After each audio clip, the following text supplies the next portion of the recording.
So you are welcome to stay, but please no more interruptions, because there is important items that we do need to discuss and get through.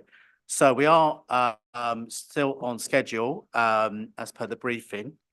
So we were on to item 8, which is questions from members of the council, and slight changes to the order originally printed because there were 3 questions about the same subject.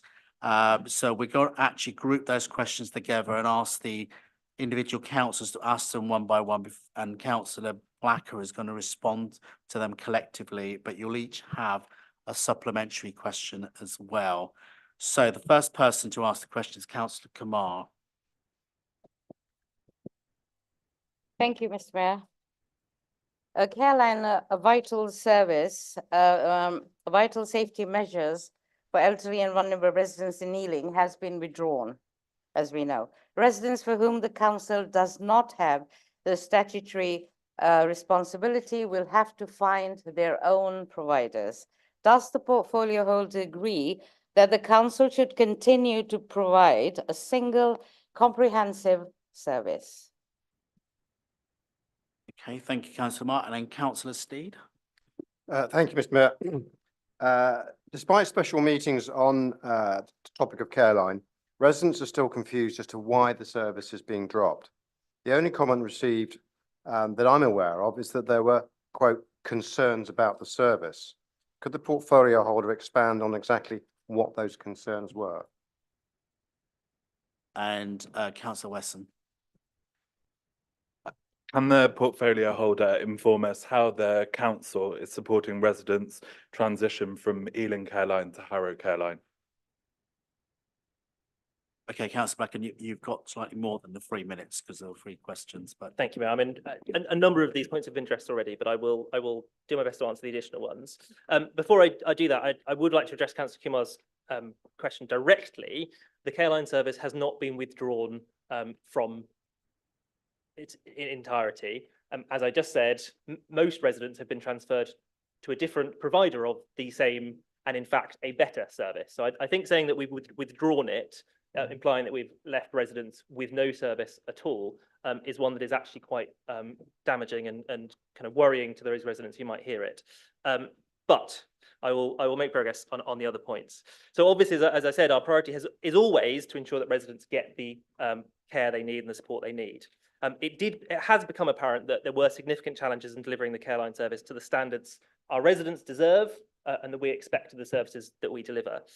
It was also being heavily subsidised by the council, and we've rehearsed, I think, at length at previous meetings, the pressures the council budgets are under, and it's simply not sustainable to continue that level of financial support to that service.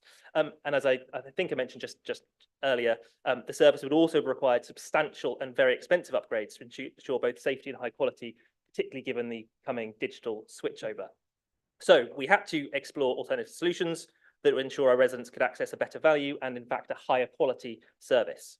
So fortunately, of course, there are numerous providers around, both public and private sectors, that are better equipped to meet those needs efficiently and effectively, that benefit from efficient delivery models, economies of scale, and early adoption of those digital solutions. Obviously, we made the decision to keep it in the public sector and use the neighbouring local authority to do that for very obvious reasons, I hope. So the transition has been carefully managed, as I said, to ensure minimal disruption and continued support for residents with adult social care needs. 4th of March 2024, we sent out correspondence to social care and NHS referred users, confirming their telephone monitoring service would be automatically transferred with no action on their part to Harrow by the 27th of March, which was completed successfully. That communication included frequently asked questions to address any concerns and provided assurance that the change would not impact the equipment within their homes, but simply the arrangements for responding to the alarms if triggered. It also communicated that while Harrow would not offer the in-person responder service, there would be a temporary cessation of charges for that service, and we would be introducing a new one. Residents provided with contact information, including a phone number and email address for further inquiries they might have. And then by signposting sheltered housing and private payer cohorts to other external providers, we've been able to ensure affordability and accessibility for those who do still require those services. Continuing to provide a single service solely through the council would necessitate passing on all costs of service delivery, including that required digital upgrade, which would likely result in increased financial burden for residents at a time when we are all facing that cost of living crisis. So by leveraging the expertise and resource of external providers, Harrow, for instance, we are ensuring that residents have access to a high quality care at a more sustainable cost to them and to the council and council taxpayers. Throughout the process, we have engaged with residents, listening to their concerns and feedback. And as I said to Roy and to Alex, we do understand that change can be unsettling, which is why we've worked diligently to help residents find alternative providers where needed. Those alternatives offer greater choice, better value for money, and ensure that residents' needs continue to be met. Thank you, Councillor Blacker. So the first from Councillor Kamar. Is there anybody from the Conservative group who has a supplementary question? Yes, I do, Mr. Mayor.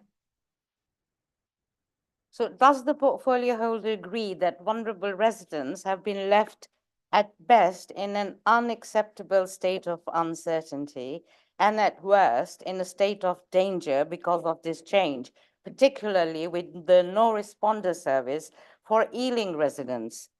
They're available for Harrow residents, but not Ealing residents.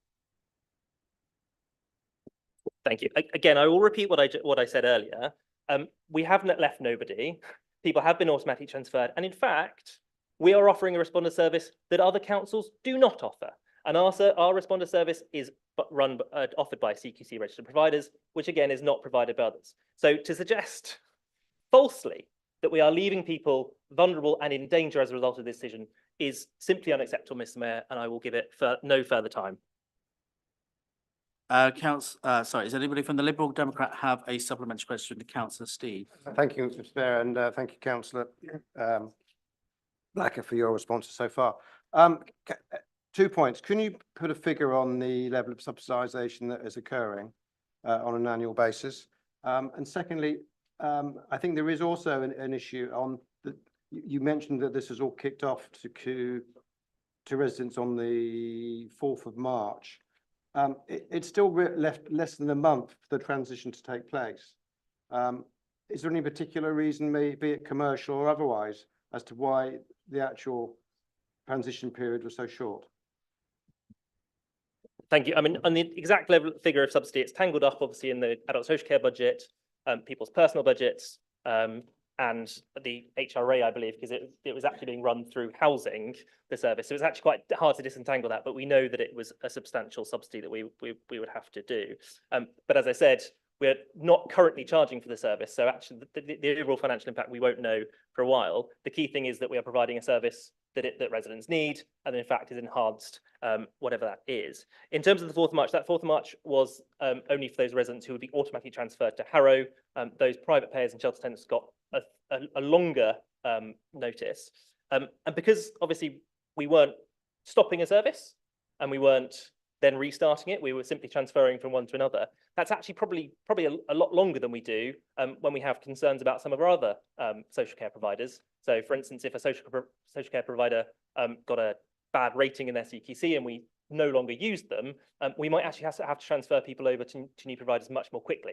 So we probably gave them slightly longer to do that. But the notice was simply that on one day, your service would be provided by one organisation, on another, it would be all delivered by another. There's no change to the service, and it was a seamless transition, and it is working as planned.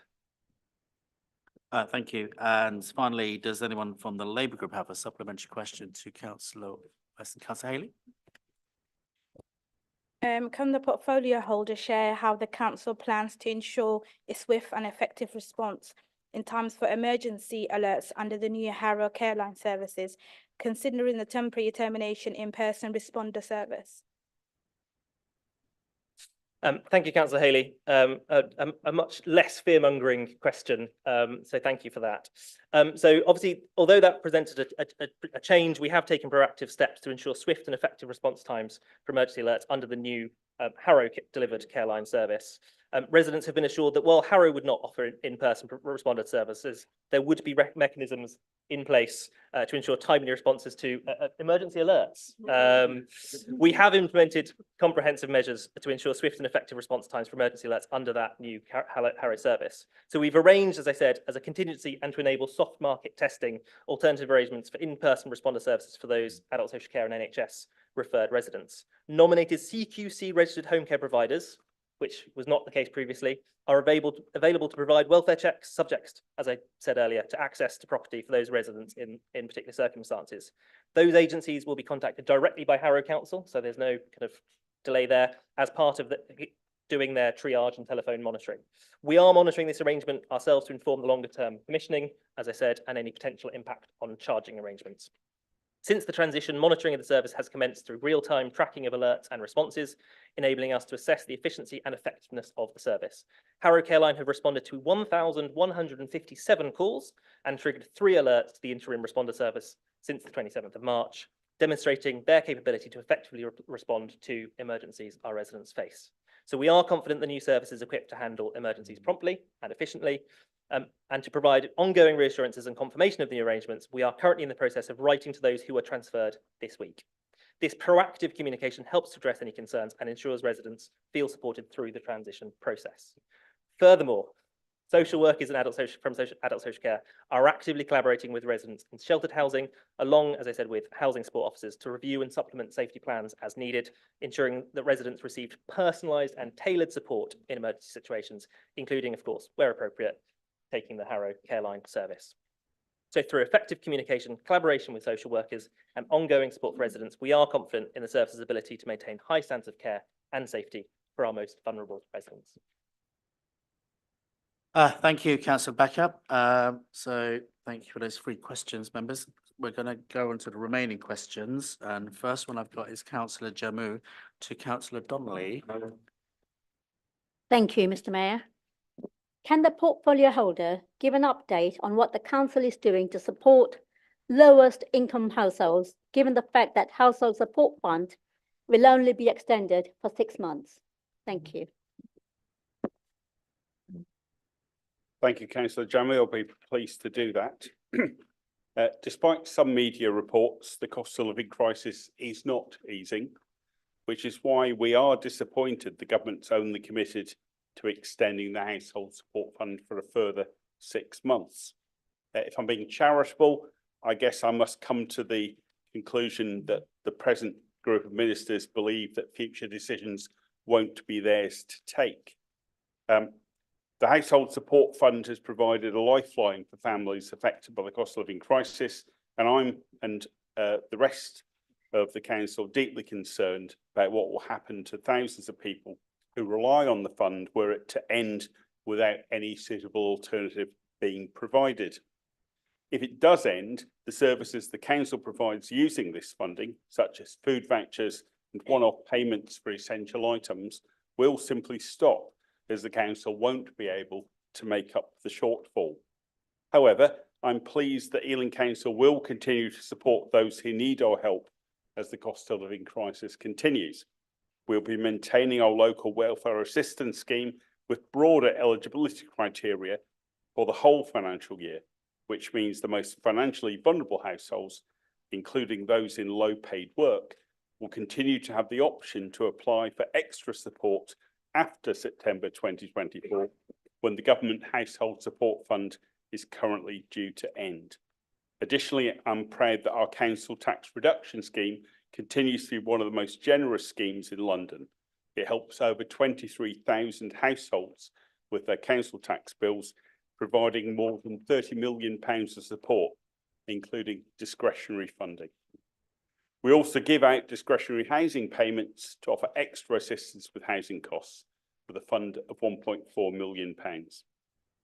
We have an excellent and dedicated cost of living team which works across the borough, making sure residents are aware of and can access a wide variety of services in their communities.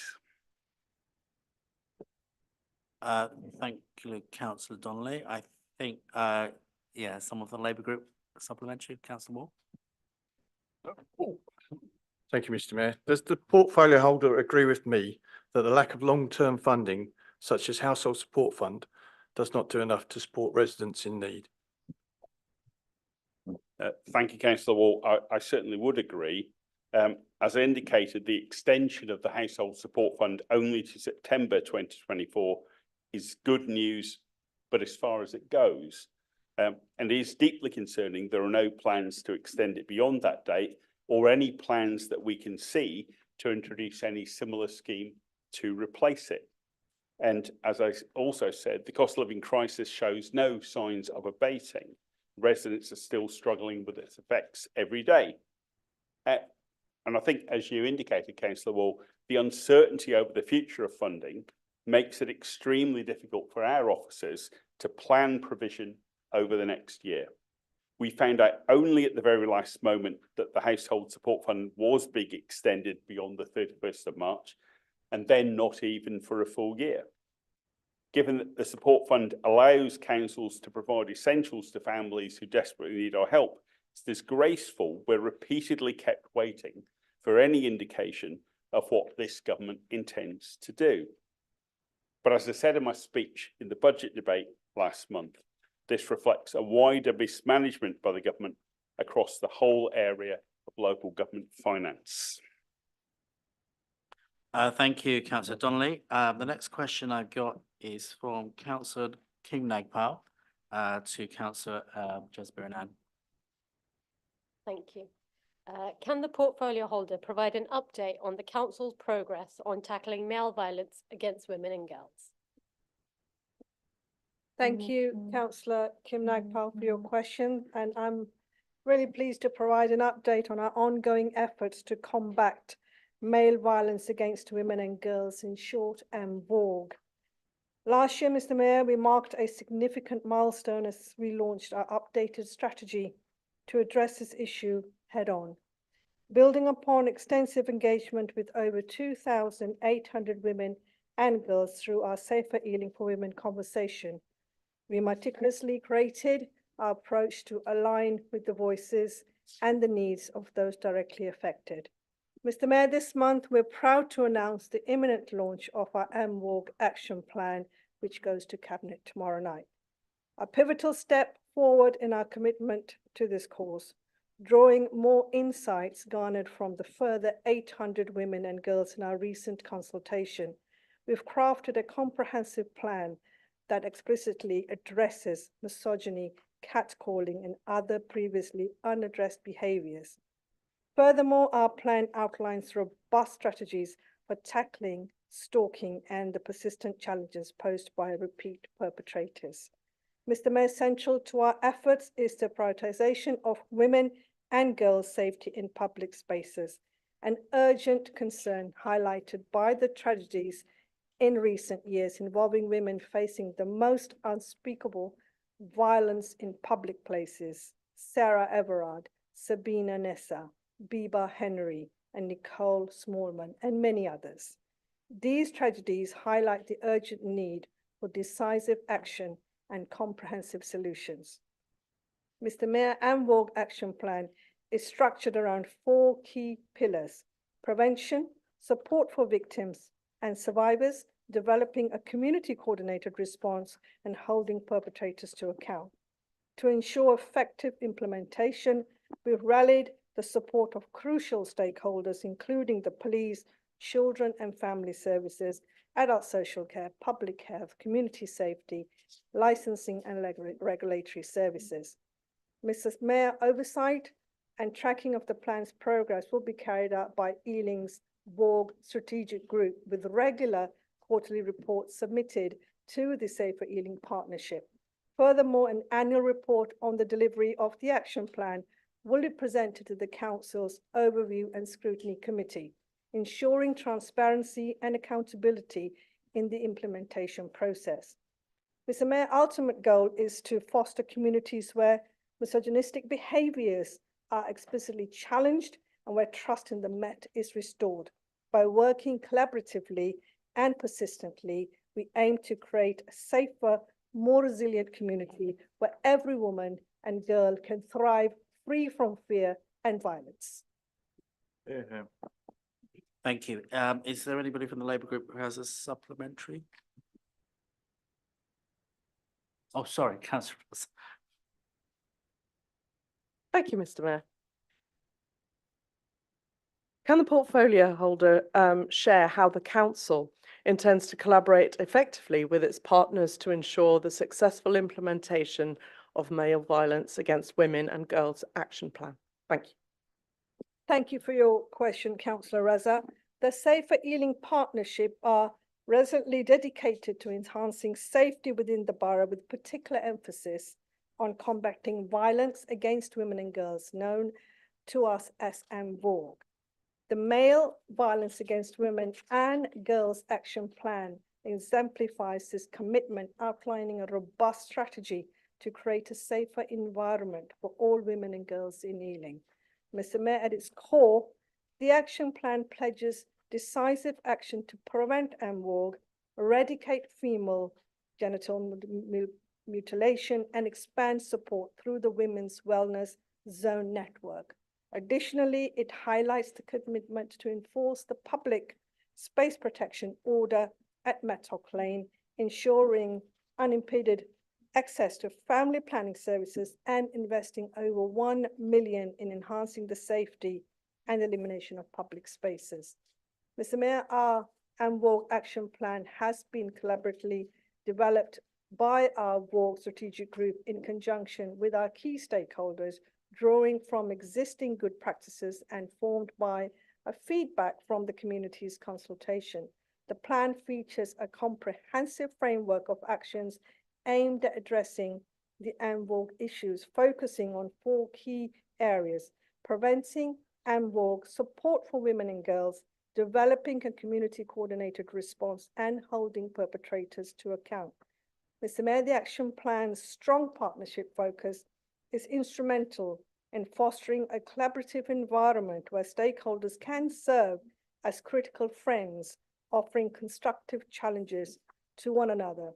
Mr. Mayor, through this approach, we've coupled up with the broader support of agencies and initiatives like the new Met for London, and we aim to support the Met in cultivating a culture where MVOG is really condemned and swiftly addressed. The action plan articulates clear commitments from the Met, including increased preventative work in schools regarding child sexual exploitation, heightened utilization of domestic violence prevention orders, and female officer-led walk and talk events in public spaces across the borough. Mr. Mayor, ultimately, the MVOG action plan strives to empower women and girls, foster stronger, more resilient communities where MVOG behaviors are really rejected and challenged. Through concerted efforts and collaborative partnership, we're very, very confident in making tangible strides towards a safer and more inclusive Ealing for women and girls.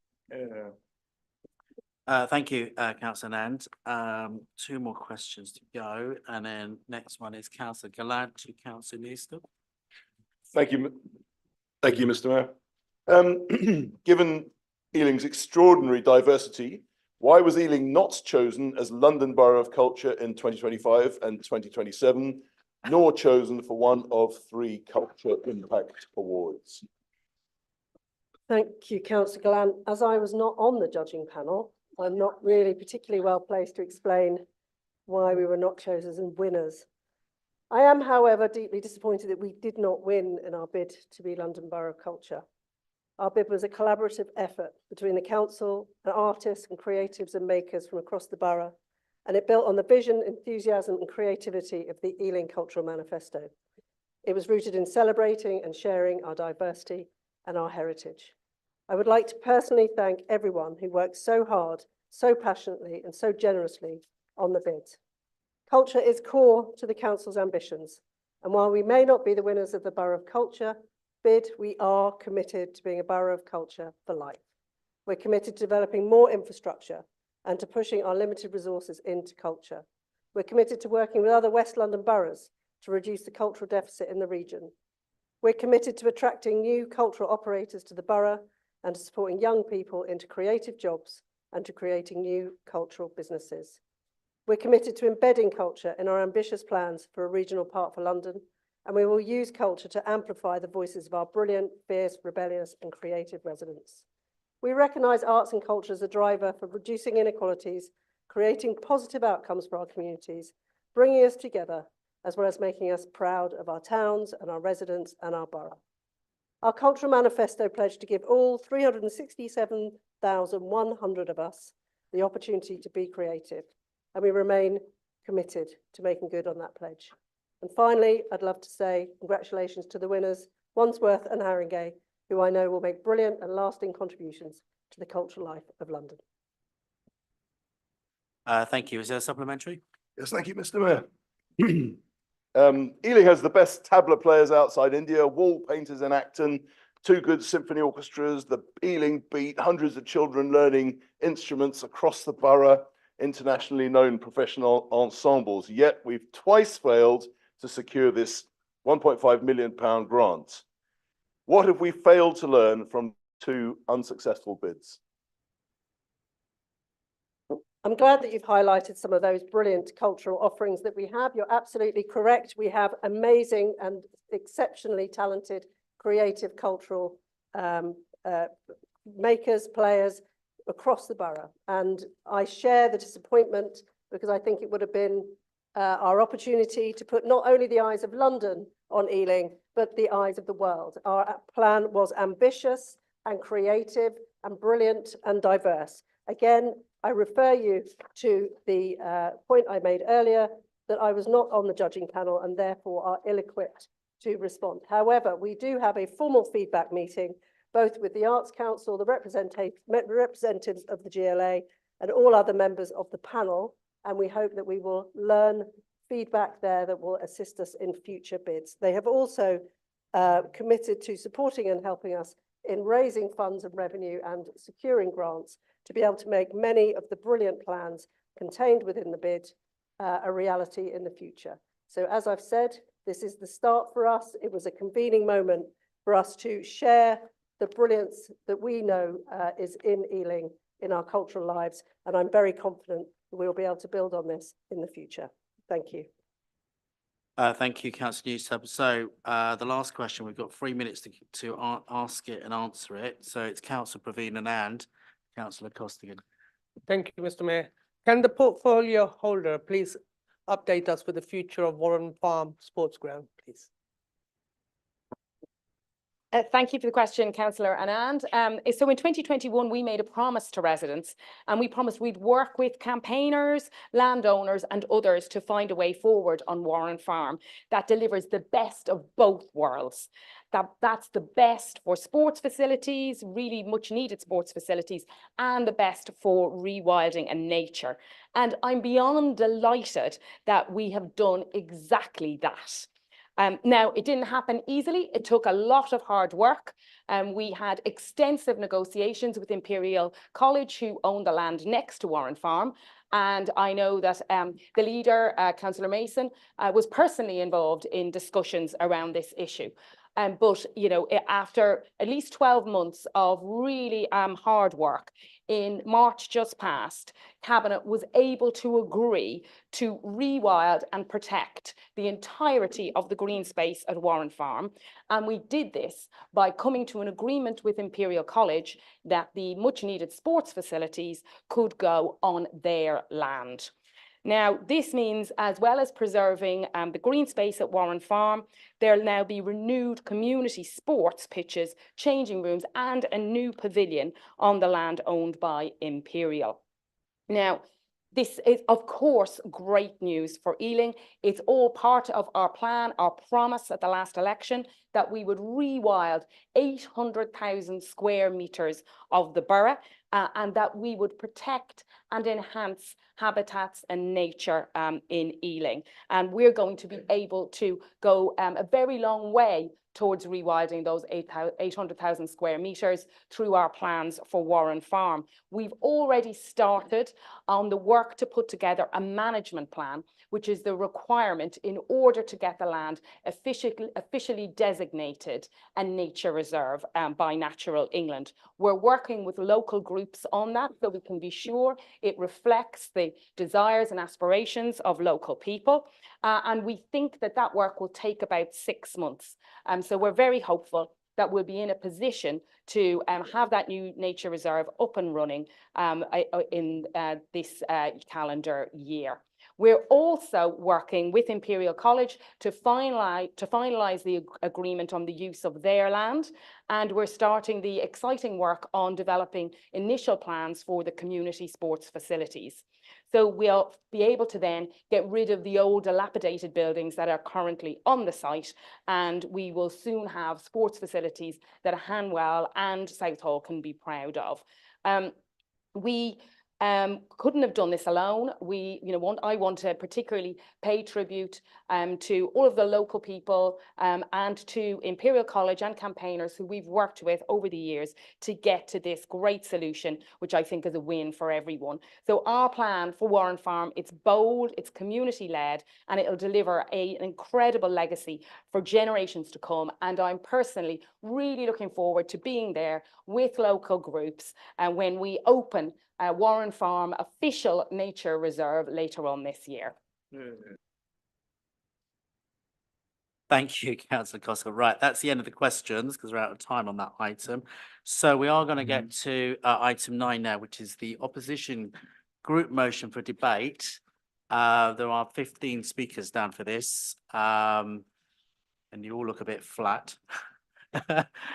So I've got to call on Councillor Young, first of all, to move the opposition group motion. Thank you, Mr. Mayor. In 2022, this administration undertook in its annual council plan to set up steering groups with ward councillors and with residents who are interested in taking a leading role. These steering groups were to have agreed on the approach to town forums to prepare for a launch in autumn 2022. No such meetings took place. In its 2023 council plan, this administration undertook to develop, to test, and then to establish 7 town forums by December 2023. In short, this administration has failed to meet its promises, leaving a gap in democratic accountability in the borough. Ward forums worked. Ward forums were effective, efficient, and were commended as such by at least 2 scrutiny panels. There was no good reason to abolish them, and no good reason to revert to area committees. Even if area committees are to be renamed as town forums, they have been shown not to work as well. The only valid criticism of ward forums I've heard is that the attendance was dominated by what we might call the usual suspects. I'm told that the stated intention is to try to attract hard-to-reach groups in our society to attend the town forums. But the latest we have learned is that the first people to be invited to attend these new town forums will be the very same usual suspects. Commonly, notices of ward forum meetings were sent to everyone in the ward, so that everyone from all walks of life, from every part of the ward, was invited to the meetings. That really is inclusive. In our ward, for example, we had a visually impaired regular attendee, together with her guide dog, Jamie. Incidentally, Jamie didn't get a vote, however many paws he raised. But if we can reach the visually impaired community, which is quite a difficult community to reach, and I should point out that Jamie wasn't the only guide dog plus handler we welcome to our ward forums, then if we can reach that community, we must have been doing something right. Town forums still raise too many unanswered questions. Will town forums have a budget that they can spend on local issues? How will these budgets be allocated, per ward, per councillor, or per forum? Will town forums be decision-making bodies, or will their role be purely advisory? Will town forums be able to comment on planning applications as happens in some other boroughs? Will they have defined roles and responsibilities, or will they just be talking shops? If they are not just to be talking shops and will have spending powers, where will be the democratic accountability for the spending of many hundreds of thousands of pounds? No one has answered these fundamental points. The size of town forums will vary from as few as 6 councillors to as many as 18, which is nearly twice the size of the cabinet. Where members of the public are included, there could easily be some 200 people attending, which makes it very difficult for individuals to have their voice heard. One of the great benefits of ward forums was their flexibility. There were no set rules. They could meet jointly to discuss a matter of common interest. One ward forum had an independent chair who was not a councillor. They could discuss matters as local as the sighting of a yellow line to prevent obstructive parking or provide feedback on a borough-wide consultation. In short, Mr. Mayor, ward forums worked. They should be reinstated. Thank you. Thank you, Councillor Young.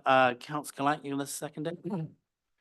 Yes, thank you, Mr. Mayor. My first experience of Ealing politics was a South Acton Ward Forum chaired in rotation by councillors Johnson, Sebeers and Gallagher. Now, I could see, even as a Conservative, I could see that this ward forum was achieving good things. A mini roundabout here, a useful no entry there, a beautiful pocket garden that still brightens Crown Street. I also appreciate that many other ward forums worked considerably less well and that vital opportunities for resident engagement were being lost. A new model is called for, but I don't believe town forums are the way to go. And it's certainly not the way to go by renaming them Your Town, Your Voice and producing glossy videos of cabinet members. And I would say, I find it kind of embarrassing that cabinet members keep going so broad brush, leaving officers dangling and leaving them to answer our very detailed and genuine questions. We know that many deadlines have slipped. A cynic might say that the aim is to get beyond the 2026 elections to avoid the electorate making its own judgment of what we believe is an almighty mistake. We've had to date a briefing which demonstrated the extent of consultation, fine. We've had an off-the-cuff announcement that town forums will be funded with the monies raised from the Community Infrastructure Levy. No detail, of course, as to quantity, no framework of financial control, and that is a major concern, Mr. Mayor. And we had just yesterday a briefing which announced that the first actual meetings would start in May 2024. The dates were circulated today. That's less than a month's notice for representatives from up to 40 different community groups in each town. Mr. Mayor, there are so many questions to be answered, but it comes down to this. The first meeting is supposed to celebrate communities, to be an exciting journey of engagement. But there's no chair, no agenda. And I'm sorry to be very crude, but who's in charge? What's it supposed to achieve? The extent of responsibilities is unclear. Will these vary from town to town by the whim of interest groups?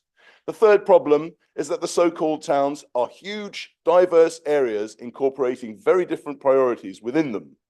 So we say that town forums or Your Town, Your Voice is at best an impractical fantasy, at worst a democratic deficit. Ward forums were much better focused on people with common interests. Rename them by all means. I urge colleagues to support our motion. Thank you, Councillor. Councillor Newsome. Thank you, Mayor. It's clear to me that our opposition just don't trust communities to make decisions about their own lives. And on the one hand, we have a very strong need for stronger rules and governance and what's going to happen, and we don't know what it's going to be. But on the other hand, you want it to be very flexible and to be able to be changed from area to area. It's very confusing about what you want. And thank you again for giving me the opportunity to talk again about the groundbreaking Your Voice, Your Town work underway in Ealing. And before I do, I'd like to acknowledge the huge compliment they pay us, but when given the opportunity to table an opposition motion, they simply don't seem to find anything else to hold us to account for other than the very slight delay in the delivery of our town forums. And in spite of the fact that I explained previously in this very chamber the reason for this delay, and I know full well they've had extensive briefings from senior officers.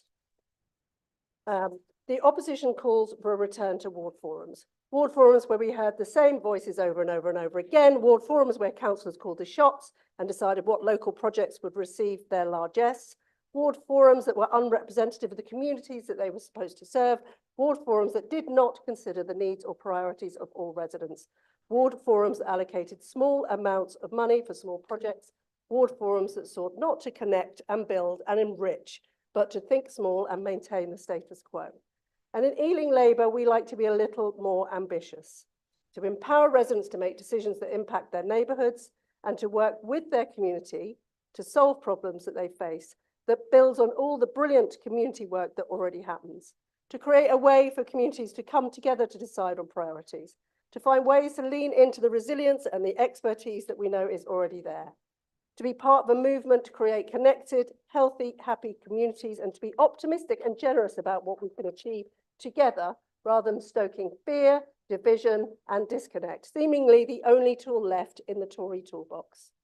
A year ago, we embarked on a programme of engagement, discussion, and listening, the depth and breadth of which we've never seen before in Ealing. We've conducted hundreds of face-to-face conversations with people who would have never normally spoken with the council, people who didn't think their voice counted or that they would be listened to. And we asked people what they would like to change about their community and what they love about their community. And we asked if they're already active and they'd like to get more involved. And they told us that they did on their terms, and as long as they feel like they're making a difference. So what next? As Councillor Gallant has already informed everyone, the Your Voice, Your Town launch events will be in May in each town. We will get together to celebrate and discuss whole town priorities and opportunities for investment.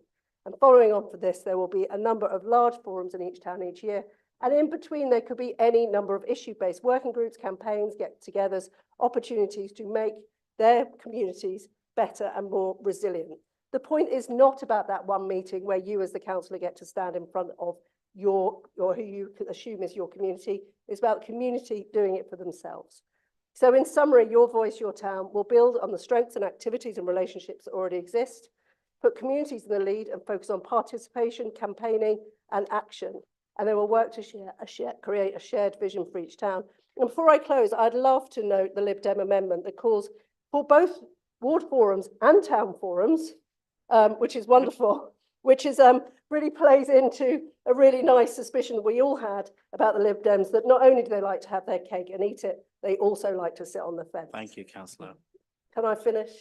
One more paragraph. So I firmly reject the call to return to the old days of ward forums, and I very much look forward to May when we embark on supporting our communities to be the very best that they can be: connected, supportive, creative, innovative, generous and resilient. Thank you, Mr. Mayor. Hey, Councillor Ty, do you want to give us your voice? Thank you, Mr. Mayor. And like our Cabinet Member for Thriving Communities, Councillor Newstub, I welcome the chance to speak on this motion this evening and oppose it. And I oppose it not for opposition's sake, but to take the opportunity to spotlight our very new, exciting approach, Your Voice, Your Town, our new initiative. It's a whole new way of doing things, and it goes further and deeper than what we've done before with our town forums. When it comes to engaging with residents across our 7 towns, we've identified an ambitious model that's designed to be intentionally inclusive and one that makes sure we will reach everybody across our borough. What's more, it's something we're co-designing with residents based on their ideas, input and feedback. We intend it to be part of a new relationship between the local community and the council, an ongoing dialogue as we shape our borough and prioritise its needs together. And as we've heard from Councillor Newstub, this May we'll be launching events across our 7 towns to bring the community together, creating the space to explore and debate what we all want to see in our towns and what the future of them looks like. Mr. Mayor, this is on a much bigger scale than anything we've done before, and it has taken time to build it well and to get it right. Residents are going to be at the heart of decision-making from schools, local businesses, community groups, local festival organisers. We want to weave all the strands of our community together as we agree what's best for our towns. Everyone is welcome to the table and stake. And in Hamwell, there are no shortage of residents and groups who spring to mind who will bring their energy and inspiration when it launches next month. The Hamwell Carnival, the Hamwell Hootie, the Hamwell Cavern and the Store Cupboard are just some of the existing examples of community champions who already share with us their creative vision and all their hard work. And last Friday, I had the pleasure of visiting a brilliant North Hamwell community group, Together We Stand. And I said to them I would make sure to mention them here this evening. Running everything from bingo, day trips to the seaside and to Spain, basket weaving, and they meet every single Friday in Rolland House Common Room. They emerge from the pandemic, getting together to combat loneliness and empower elderly residents to live their lives to the fullest. Led by Jackie and a great team, they represent the best of our community, that Ealing feeling we are all so proud of. They told me it made their day, Mr. Mayor, and it certainly made mine. Their cheer stayed with me after I left, and it brought home the difference that a thriving community makes. When we speak to people on the doors and in our councillor surgeries, we often hear about the vision people have for their area, what they wish they had and what they would love to see. Your Voice, Your Town formalises that and puts local residents at the heart of shaping Ealing. So please take this as our opportunity or as our invitation to get involved in this opportunity when it does launch next month. Mr. Mayor, I fully welcome this bold new vision and I, with that, reject tonight's motion. Thank you. Thank you. Thanks, Councillor Ty. Councillor Malcolm, you have an amendment to move? Thank you, Mr. Mayor. Yes, I rise to move the amendment. This topic has come up many times over the many years, and it's quite right that it's discussed again. There is such a long delay from the initial timeline and proposals about the town forums And many residents have expressed to us around the borough that they want to see ward forums or something like that at a local level. Last night's meeting, I know a number of councillors attended, revealed very few new details. In fact, one person said it was more woolly than a woolly mammoth. There were very few facts that were revealed in that hour-long session. But as someone who's chaired and attended area committees and ward forums in a number of different roles, I can at least give some pros and cons of both. Both are not perfect, but they offer something. Scrutiny panels, as Councillor Young has said, have repeatedly said that ward forums work. They need to be a place in what we do as a council, but I've got no objection to something looking at a more strategic or larger level, such as a town forum or something similar to that, where you can look at bigger issues that affect Southall or the whole of Acton, not just a particular ward within that area. But people like to see their councillors discussing issues that affect their street and their ward. You're going to lose a lot of that at the town forum. So you do need that. Hounslow, as people may have heard before, have individual budgets for their councillors, and that allows them to listen to their residents of their ward and decide themselves or in groups of 3 what they're going to spend their money on. And that is actually an important part of democracy. When a topic is controversial, like CPZs or antisocial behaviour, ward forums work better than something larger. You can still invite the local police teams and you can get to the nub of an issue and you really get to solutions that will actually change things for the better. One matched funded scheme, which worked in Southfield, was a scout hut that would not have been done if it was just of the council alone. But the actual ward forum allowed for match funding, which meant it was renovated and it is used today at a much safer and much higher level for many types of meeting. So the Lib Dem position on this is that a greater share of council budgets should be designated to wards or areas, because it is a form of council devolution and financial devolution. And that is right. It gives residents the power. Most of the agenda of ward forums came from residents, not officers or not councillors. It was a mixture, but so many of those ideas came from residents about what they wanted to see. So area and town forums will give different things. The area looks at more strategic and bigger issues that might need money and resourcing, and the niche, smaller issues can be dealt with by the ward forums, and both have a place amongst the other changes that need to happen amongst some of the other proposals. The recent Liberal Democrat amendment showed how you can fund town forums and ward forums at the same time, which is why that seems to be the best way of doing this particular option.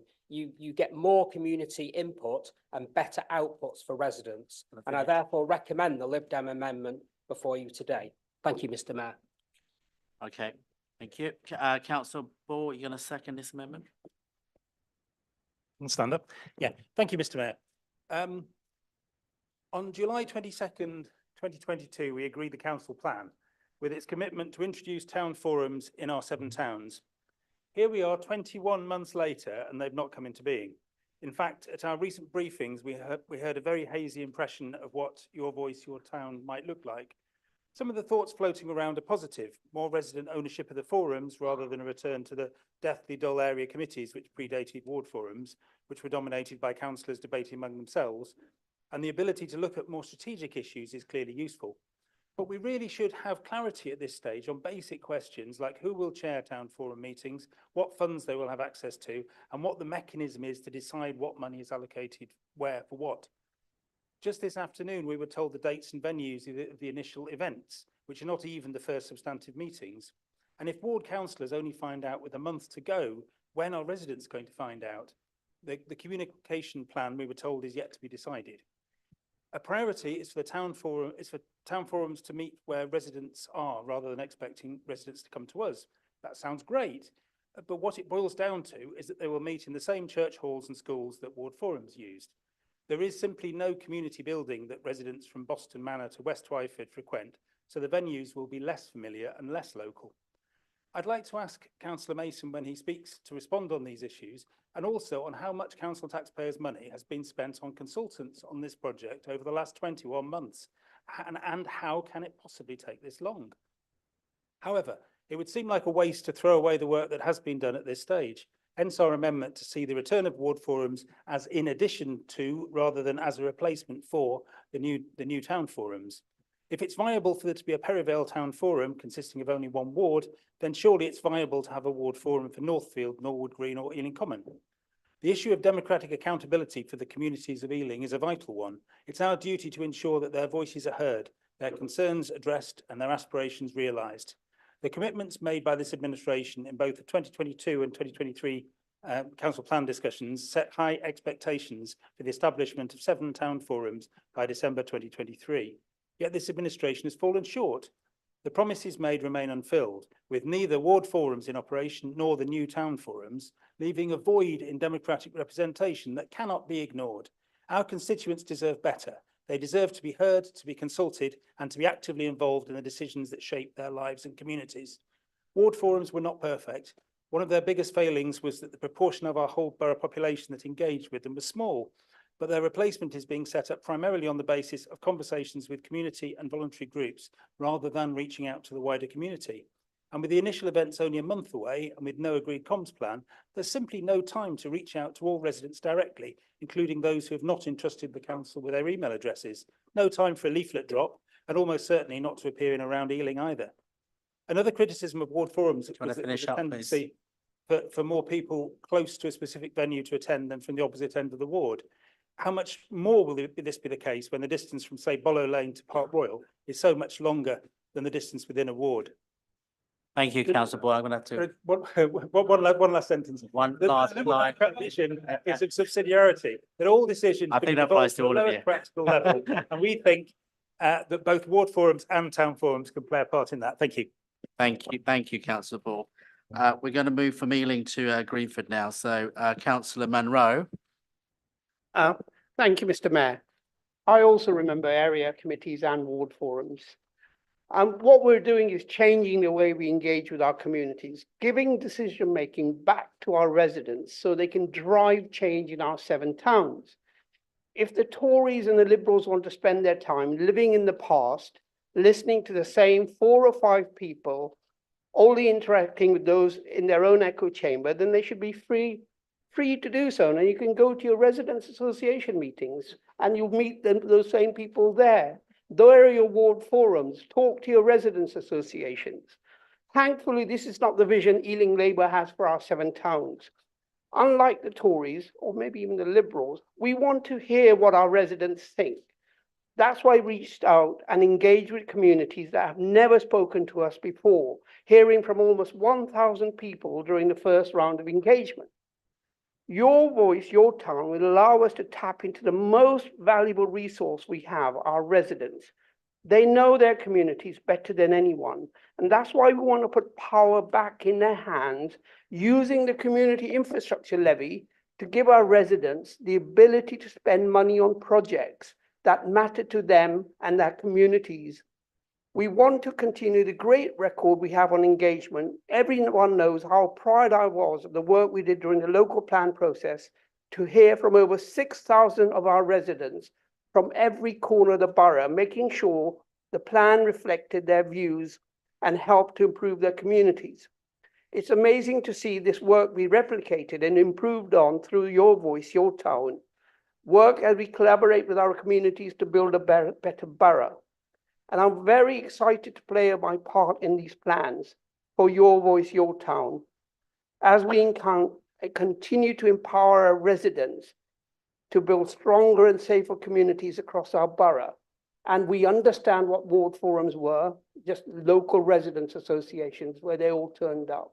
The area committees didn't work as well. And I think this will be a much better process. Yes, it may be delayed, but we will have substantial resources through the community infrastructure levy to each of the 7 towns for them to prioritize what's important to their communities and not maybe what's important to some of our local councillors. And we will listen to our communities. And if you want to listen to your residents, go and knock on a few doors and talk to them, and then you'd know what they think. Thank you. Thank you, Councillor. Can I knock on the door, Councillor Nan, next, please? Thank you, Mr. Mayor. Mr. Mayor, while we are behind schedule, it's crucial to understand the reasons behind this delay and the significant progress we have made in engaging with our residents. Mr. Mayor, our commitment to our residents' engagement remains a priority. Despite the delay, we have been actively listening and responding to the feedback from Ealing's diverse communities. Though through your Voice Your Town, we've had the privilege of speaking with individuals who may not have traditionally participated in the civic engagement. Mr. Mayor, these conversations have been illuminating, revealing a strong desire among residents to become more involved in shaping their local areas. In our pursuit for inclusivity, we have deliberately reached out to groups that are often underrepresented in public consultations, such as young people, Mr. Mayor, parents, carers, and non-English speakers. Through extensive engagement activities, including surveys, interviews, workshops, and targeted outreach sessions, we have successfully gathered invaluable perspectives from across the borough. Mr. Mayor, the delay in the establishment of town forums has allowed us to make a more targeted and inclusive approach, ensuring that the voices of all Ealing residents are heard and considered. Collaborating with experts from New Local, we have designed a broader and deeper engagement strategy aimed at maximizing community participation and feedback. Mr. Mayor will be hosting workshops, events in May, one in each town, to present the feedback gathered so far to collectively agree upon a town forum model that best serves the needs of our communities. While we acknowledge the importance of meeting project timelines, the slight delay we have encountered has been in service of a vastly improved outcome. Mr. Mayor, I urge all to recognize the tremendous progress that we have made engaging with our residents and enhanced inclusivity that has resulted from our efforts, unlike the Tories and the Lib Dems. I'm proud that we prioritize meaningfully dialogue and collaboration above deadlines and look forward to introducing your voice, your town, which will truly reflect the voices and the inspiration of all of the people of Ealing.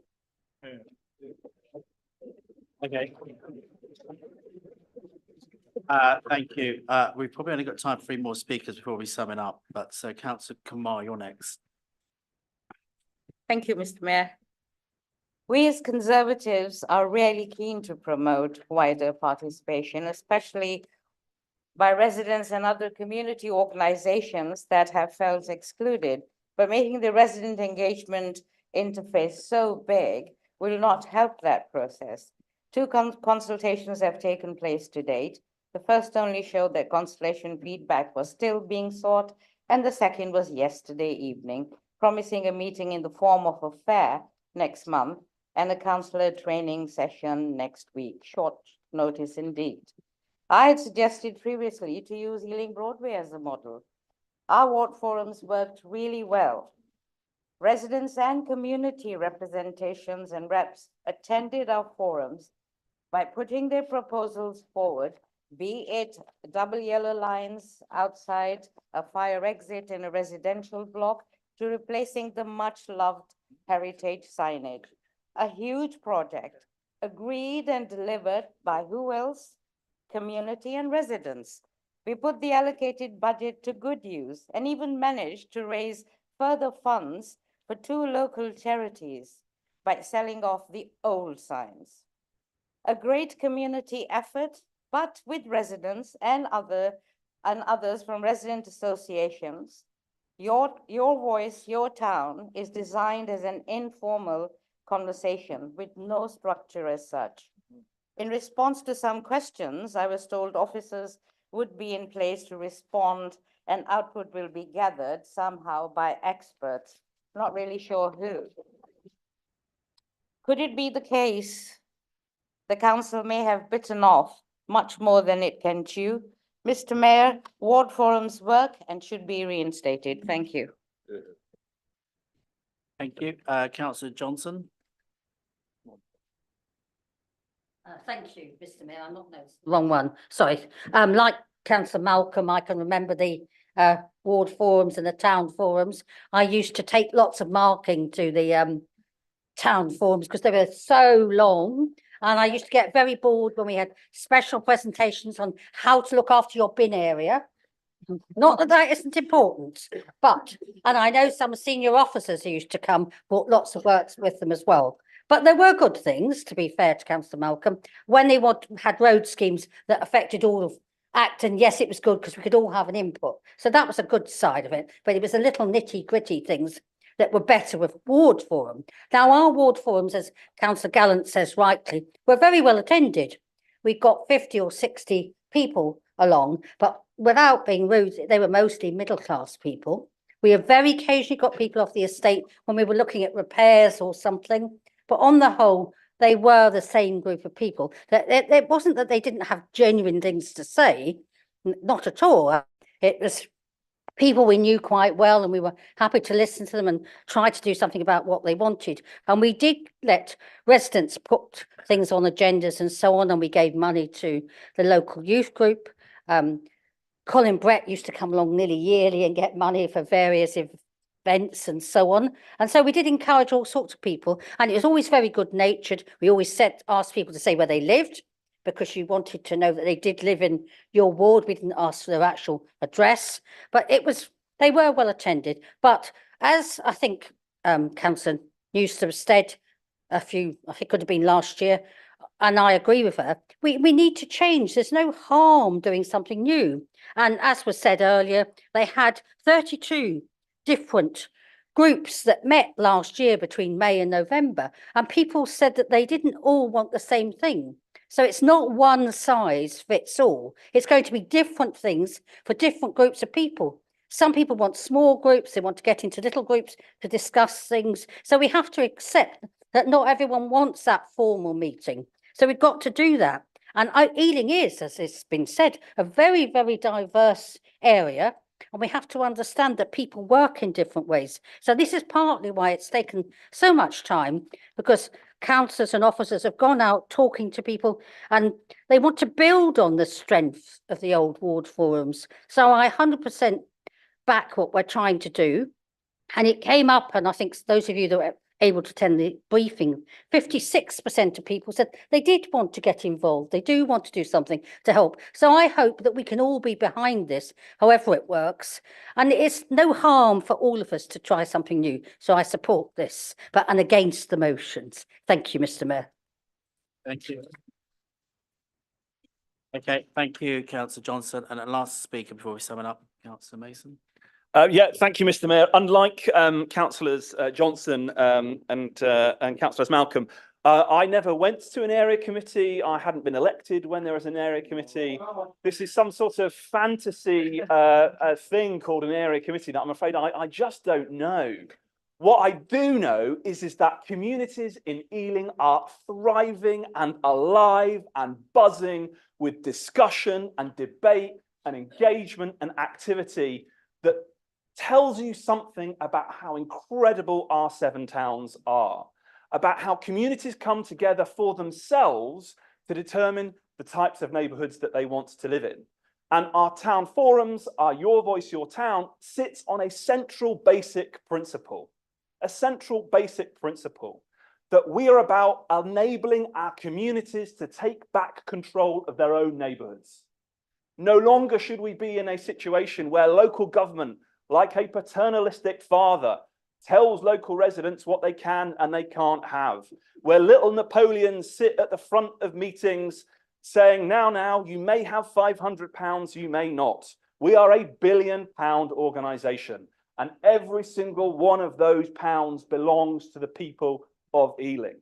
And they demonstrate time and time and time again that they're doing it for themselves because they want to. Whether it's the people coming together as Lager Can to pick up litter in our streets, but to find themselves making new friendships and new communities. Whether it's the community health champions picking up the baton that was given to them by the self-help groups during COVID, whether it is people coming together to talk about the future of Northolt or to get more active in Southall, whether it's the thousands of people that have been encouraged and have been engaged in our consultations and engagements over things like the local plan, whether it is the record-breaking numbers of residents and community groups obtaining the King's Award for voluntary service. These are communities and residents that are telling the council, as they did in the engagement over this project, stop making us come to you. Stop making us have to engage with democracy and politics in the way that you want us to do. Come to my church, come to my Gurdwara, come to my temple, come to my mosque, come to my community groups, come to my meetings, meet me on my terms. I don't have the resources. I'm working 2 jobs. I've got a difficult life. I don't want you to force me to come and engage with me on your terms. Come and meet me where I am. Come and see the communities that I'm building. Come and see the neighborhood that I'm so proud of. And when you do that, you as a council and you as councillors will have a fundamentally different relationship with our electorate. Yes, there is democratic accountability, but I tell you, council, democratic accountability isn't the council subsidising arduous meeting in which every political party all plays the same trick of getting our activists to turn up to have a go at the other party that sits at the front of the room. I've sat through too many community meetings hosted by the council where I see people who I even see today in the chamber standing up as if they're some sort of saint who's offering a contribution from the local community. Let's meet residents where they are. That requires us to be brave about the way that we do it. It requires us to be different in the way that we think about it. But fundamentally, if we are going to face the future of discord in some of our communities about the way politics works, let's make sure that we meet them on their terms and not on the ones that we tell them that they should. Thank you very much. Right. Sorry, I've had to cut the voices of the other councillors. So I'm going to move to the summing up. I think Councillor Malcolm, do you want to sum up first your amendment? Thank you, Mr. Mayor. Yeah, it's a slightly arrogant remark. I'll mention about from Councillor Mason, the £500 remark. That funded a luncheon club in a ward when that was needed for many elderly people. And every single ward here, there will have been £500 that has helped them on something that you may think is not that important, but actually that's important to people in that street and in that ward. There are many questions that Councillor Ball, asked about. And after 6 Labour councillors, those details have not been added to the debate here. Democratic accountability is important and ward forums can help to do that. Doesn't give all the answers, but it helps. Councillor Manro talked about an echo chamber, but you're essentially inviting the same people to town forums as you are ward forums. So you can't have it both ways, Councillor Manro. And to remind you, the Lib Dems speak to residents not just in election time, Councillor Manro, but all year round, unlike some of the other parties. Residents deserve better. The current plan is not going to work in this format. And Councillor Ball asked a question in his speech where he said, what is the cost of the consulting for this? Not one of the 6 Labour speakers has answered that question. And that's a shame because that is part of what this debate is about. Okay, hang on. Okay, one last speaker. So Councillor Young, do you want to sum up the main motion? Thank you, Mr. Mayor. Councillor Munro says that over 1,000 people have been spoken to. There are more than 350,000 residents in this borough. You're not scratching the surface. You're not being inclusive, you're being exclusive. Councillor Newstubb talks about the same voices being heard. If she objects to the same voices being heard, why is she inviting those same voices to start off the town forums? It doesn't make sense. What you're saying and what you're doing are totally different. Councillor Mason said, come and see the neighbourhoods. Get out of the town hall, go and see the neighbourhoods. Don't make the people come to you, you come to the people. And yet you're doing exactly the opposite by holding centralised meetings in the middle of Ealing so that people from Park Royal and from Twyford Abbey and all that area have to come to the centre of Ealing. People from South Ealing have to come up to the centre of Ealing. You're making them travel further, doing exactly the opposite of what you say. And you've not answered the fundamental questions. Will these town forums have budgets? Will they have budgets they can control and they can spend on their own? Without knowing that, they're just going to be talking shops. Councillor Monroe says they're going to be able to make recommendations on the priorities of SIL. That's not spending the money, because somebody else will second guess you. Where is the money going if it's not going here? It's certainly not going to the public. Right, thank you. All right.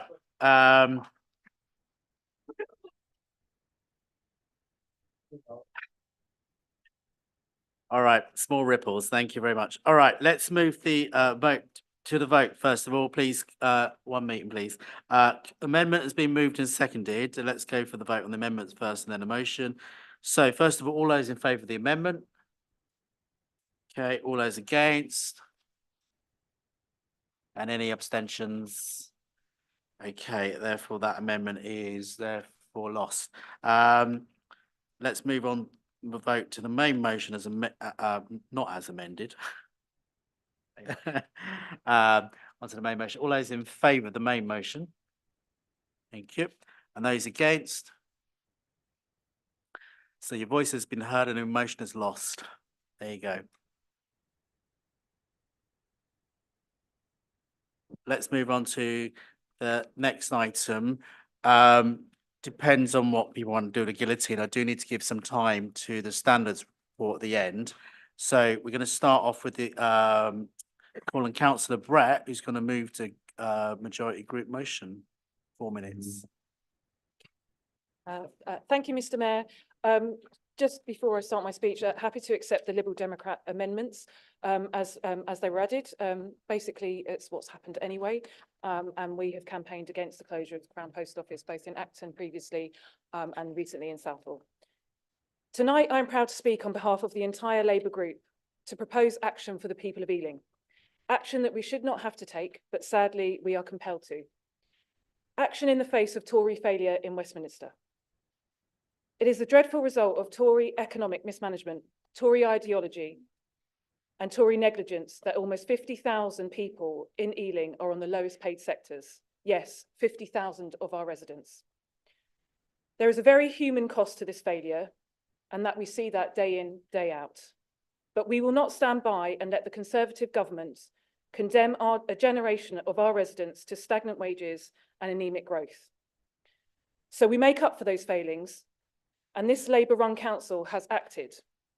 We have already created 5,000 good, well-paid jobs. We have helped almost 800 residents see an uplift in their pay through our Real Living Wage campaign. But we will not rest there, as there is still work to do. Good, well-paid jobs are essential to building a stronger and more resilient economy, local economy in Ealing, so our residents can put a secure roof over their heads, food on the table, and put roots down for their families. Every one of us in this room has encountered a desperate resident speaking about being unable to access the benefits they need, struggling to pay for heating and food, punished by the cruel bedroom tax or the child benefit cap. We have become the last hope for many, and on these benches, we take that responsibility seriously. So Ealing Labour is committed to continuing to deliver the council plan of securing 10,000 new jobs in our borough, ensuring that every resident in Ealing has access to well-paid jobs local to them in a growing economy that keeps more of our money local. We will continue to campaign for businesses based in our borough to pay the London living wage, because poverty hurts everyone, not just the poorly paid at work. And we will continue to campaign for Southall Post Office and Noon Foods to remain open and protect jobs for those working there. Because being able to help our residents earn a decent living income helps build thriving communities across all of our 7 towns. And it's what makes Ealing the great borough that it is. For the last 14 years, we have seen Tory failure, and that is why only Labour can deliver economic transformation that this country needs, and why only Labour will deliver a thriving local community here in Ealing that works for everyone. Mr. Mayor, I am proud to propose this motion. Thank you. Thank you, Councillor Brett. Next up is someone's got a load of badges, right? Mr. Mayor, I stand to second this motion. Let me start by saying that no one, No one should have to live in poverty, let alone in work poverty. Surely we can all agree on that here this evening. But unfortunately, Mr. Mayor, in Tory Britain in 2024, that simply isn't the case. I can remember until Labour introduced the national minimum wage in 1998, I still knew people being paid legitimately £2.50 an hour for their hard labour. The Tories thought that was okay, and we didn't. Now the fight is to lift people out of the in-work poverty that has become commonplace under the Tories onto a real living wage. And so at Ealing, I'm proud that we have ensured that all of our staff and contractors are paid the London living wage, and that we are on course to deliver 10,000 good jobs in the lifetime of this administration.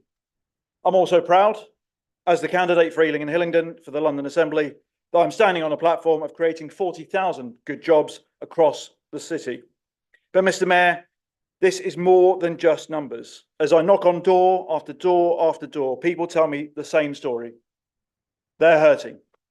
Tory economic incompetence, together with social malevolence, means that record levels of child poverty, highest tax burden on working families since the Second World War, private sector rents soaring through the roof, soaring homelessness passed off as a lifestyle choice rather than the reality, the harsh reality of Tory policies. The Tories live off creating fear, blaming the foreigner for job insecurity that hard-working residents face. I say no. The reason so many people are living in genuine fear is purely because of a zero-hour, low-pay gig economy that has been allowed to thrive under the Tories over the last 14 years. Under them, there is a cost of living crisis, a housing crisis, an NHS in crisis, Crown post offices closing left, right and centre, and export businesses struggling with Tory-introduced Brexit red tape. Enough is enough. Mr. Mayor, a few weeks back, a colleague of mine spoke to a mother on the doorstep. Her son was having to work 60 hours a week just to make ends meet. Mr. Mayor, this story is replicated across West London and the country, home after home after home. And people have had enough of the Tories. Labour have the policies, we have the passion, we have the energy and the determination to change all of that and give people the hope they deserve and that they need. Rebuild our city and our nation. A hard day's work, Mr. Mayor, deserves a decent day's pay. Under Labour, we will make that the case again. Mr. Mayor, I commend this motion. Thank you. Councillor Hirsch, because it's already been accepted amendment, you're just responding to the main motion now. So thank you, Mr. Mayor. I'm speaking on the Liberal Democrat amendment, and I'm very happy that has been agreed to. But to quote, everybody working in the borough deserves to earn a livable wage, so they don't need to rely on in-work benefits to actually get by. Who wouldn't agree with that? And full-time work, we know, should allow everybody to live independently. But not only that, work is an important factor for a person's feeling of self-worth. And the proper pay surely contributes to that, especially in an area of cost of living crisis we have at the moment. And the council should attract businesses which pay a fair wage, which is, of course, at least a London living wage, given that we live in one of the most expensive towns in the world. However, given the structure of Ealing's rather low-paid industries, as mentioned in the motion, the council needs to focus on attracting companies which offer better pays than the basics. Besides attracting, of course, new businesses, we need to focus on keeping jobs which exist, and especially those which offer a special kind of services to our residents, like post offices. And that includes the kind of Southall and Acton one, which was lost and replaced by smaller post offices. Clearly, and most importantly, the council needs to lead by example, paying the London living wage not only for its own direct employees, but also extend that to kind of indirect employees. You don't. So we can be not seen to outsource work and not pay the same amount to our people who work for us in outsourced companies. We need to demonstrate that we care also for these people who clean our parks, to repair flats or mend roads. And they should deserve the same treatment as the people who directly kind of are employed by the council. We want to kind of make this a real sincere effort and have a system in place to verify that our subcontractors actually adhere to these principles and that we can measure that they pay the same fair wages to their employees.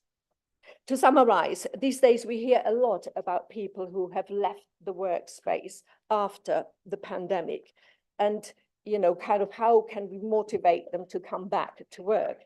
For some, fairer pay might be just that incentive. But in any case, it is essential that the council is very clear about its own commitments to all its employees, but also to the indirect workforce for the council.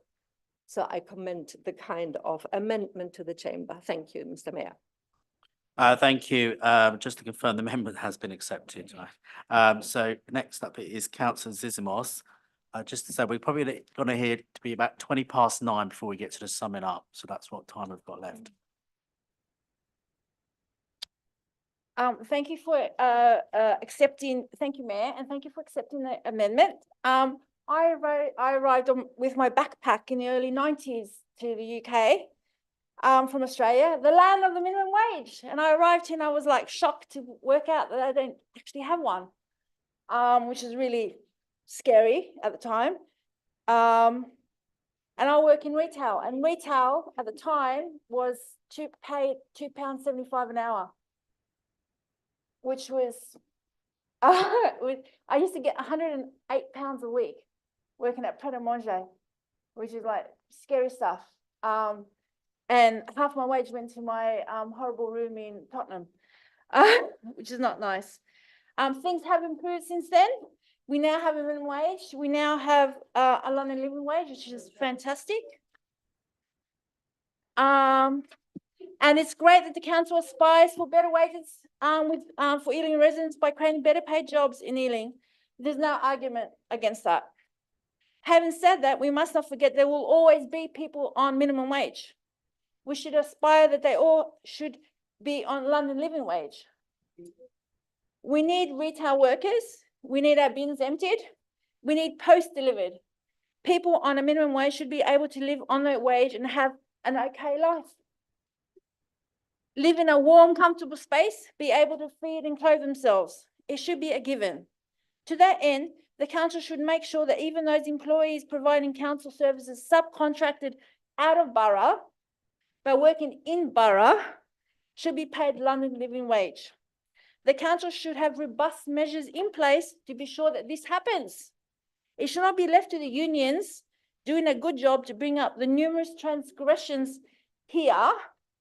And I know this happens because I sit on the committee, on the Council Trade Union Joint Committee, and it does happen, and the union's pulling it up all the time. The council should be on top of this as a matter of course. Please, well, you're going to support the amendment, so fantastic. Thank you. Councillor Zizimos. Councillor Nijhard, you're up next.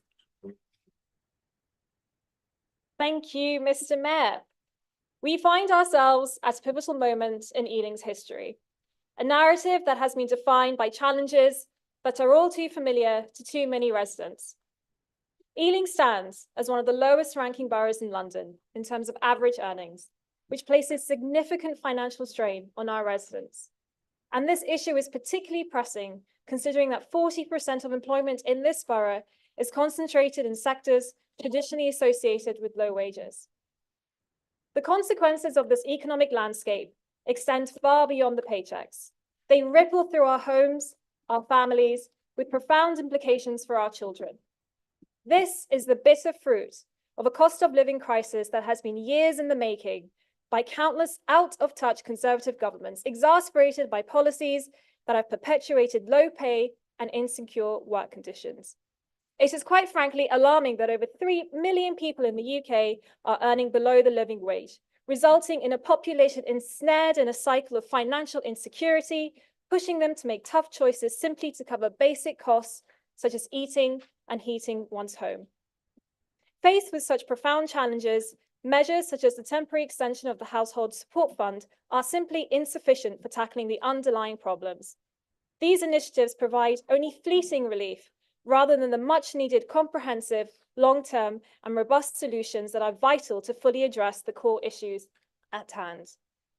Yet despite the daunting challenges, there is a beacon of hope. Ealing Labour has been at the forefront of driving positive change, spearheading efforts that have already resulted in the creation of nearly 5,000 good, well-paying jobs since the last election. And this achievement isn't just about numbers. It is about securing the well-being of our families and ensuring that they have the resources for a dignified life. But our ambition doesn't stop here.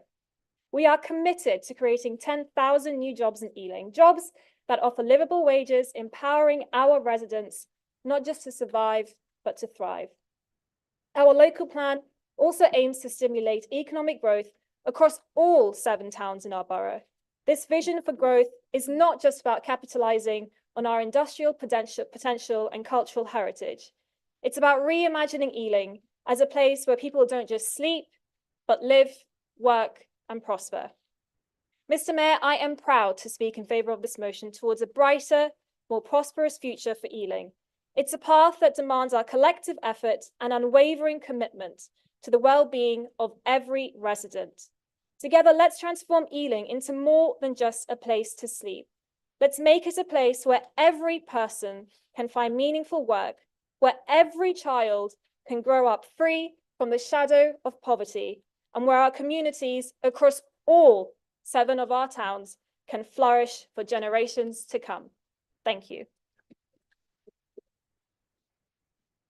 Thank you. Next up, Councillor Dear. 3 minutes. Thank you, Mr. Mayor. Mr. Mayor, only a month ago, our Chancellor Jeremy Hunt gave a speech in which he said that £100,000 a year is not a huge amount of money for people in Surrey. £100,000 is not a lot of money, he said. And for a second, I thought, did I hear it right? And I did. And I wondered, what would he say to all those social groups who are having to manage on a lot less, 4 or 5 times less than £100,000 a year?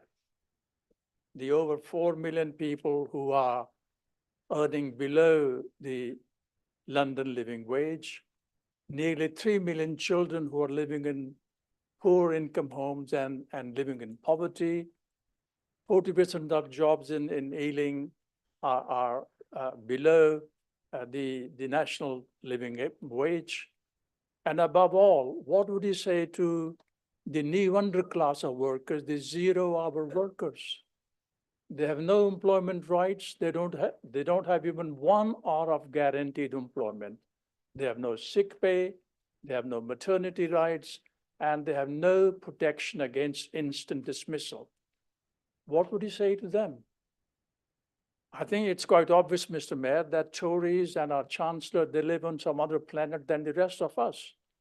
They simply do not understand the way the last 14 years of austerity, cuts in services, cost of living, inflation, they have really squeezed people on lower incomes. And above all, again, the kamikaze budget of Liz Truss, which sent the mortgage bills shooting through the roof and pension funds in meltdown. That is the reality of the 14 years of Tory rule, Mr. Mayor. And I think that is why we need to understand that that is the essential background to our motion tonight. And I think Ealing, although we run a small part of London, but we are making a difference. We are making a change. And I think colleagues have said through the London living wage, uplifting workers' pay, encouraging companies to pay the London living wage, and also trying to secure well-paid jobs in the borough. And I think for all those reasons, I think Mr. Mayor, it is time for change in the country. It's time for change for people to have access to better jobs and a decent standard of living. In 2024, I think it's morally reprehensible to really see so many people in poverty. Thank you, Mr. Mayor, and I commend the motion. Thank you, Councillor Dear. Next up is Councillor Galan. Thank you very much, Mr. Mayor. So we will support the motion as amended by the Lib Dems. And we agree completely that everyone in this borough deserves to earn a livable wage. Let's make that clear. It was quite interesting. Councillor Mahfouz didn't come on answering his questions earlier on as we'd hoped for, but we got the bluster nonetheless just now. And it is a little bit sinister to hear that, saying that the Tories are sowing fear and so on. I mean, that is real socialist left-wing talk that he knows is a load of old you-know-what. There are certainly, in this borough, there are employers who continue to pay below a living wage. And of course, they shouldn't. We know that very well. But I'd like to take this opportunity to pay tribute to the many Ealing businesses which work very hard to pay their employees well, often above that rate, and offer them many other benefits as well. And I noticed that Councillor Mahfouz didn't mention those businesses at all. To Councillor Dear, now what the Chancellor may have said in a remark is one thing. What he actually did, he actually raised the minimum wage to well over £11, to living wage, national living wage, over £11, and that's lifted nearly 2 million people out of absolute poverty. And what I would say on that score as well, yes, in 1998, minimum wage was a political debate, but in this Tory government, we've actually taken it out of politics. We are not even discussing anymore whether minimum wage is the right thing or not. It is a fact, and nobody's arguing with it. No one's talked about the post office. We certainly support the efforts to keep Southall Post Office open. I regret. All right, I can see that. But just on the Acton Post Office, I also regret there's no Crown Office on the Mount. It was closed. I think it's unrealistic to expect the post office to open a new Crown Office in Acton soon. I've actually been in a meeting with Councillor Malcolm and Councillor Donnelly as well, where it's been clear that's very unlikely to happen. But I'm reliably informed that 2 Acton businesses have expressed an interest in hosting a post office branch, and we will encourage this project on to completion. Thank you very much. Thank you, Councillor. All right. Next up, Councillor Gordon. Thank you, Mr. Mayor, and also thank you, Councillor Brett, for bringing this motion to full council. We know that the scourge of low wages and economic insecurity continues to be faced by far too many of our residents. Residents in Ealing find themselves amongst the lowest paid workers in London, with tremendous wage disparity between our 7 towns. In London, only 4 boroughs have a lower average annual income.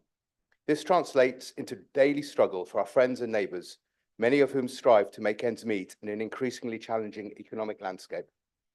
The human costs of economic hardship extend far beyond the workplace. Child poverty in Ealing has reached record levels, with over a third of our children living in poverty, struggling to access the bare essentials of life. Our food banks are packed, and we are seeing record homelessness. And why are we here? The Tory cost of living crisis has left families across the UK grappling with the harsh reality of financial insecurity.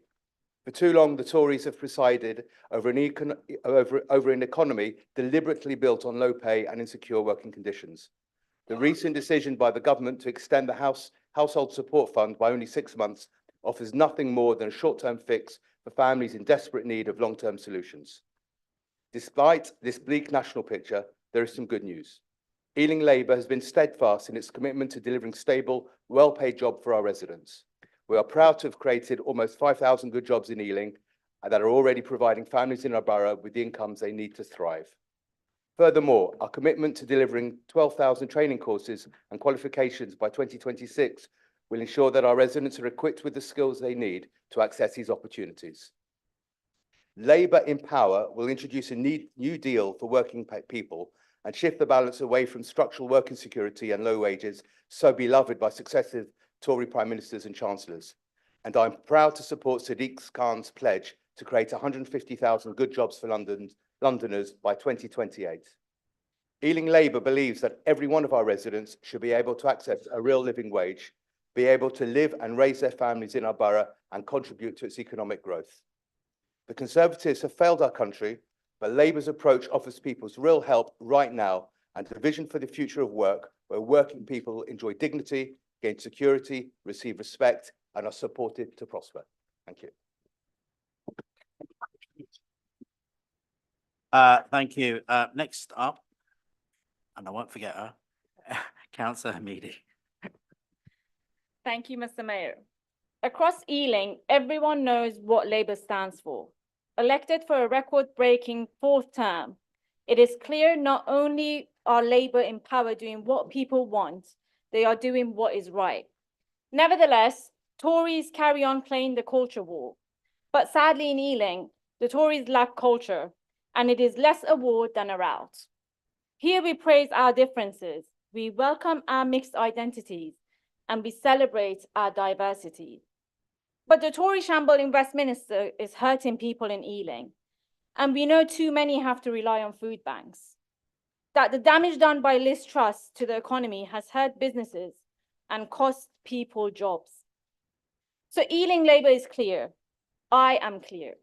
We will not stand by and let businesses shutter and cut the jobs of those most in need. We will not stand idly by while valuable local facilities are closed and taken away from communities. Noon Foods, employing hundreds at the center of one of our worst off communities.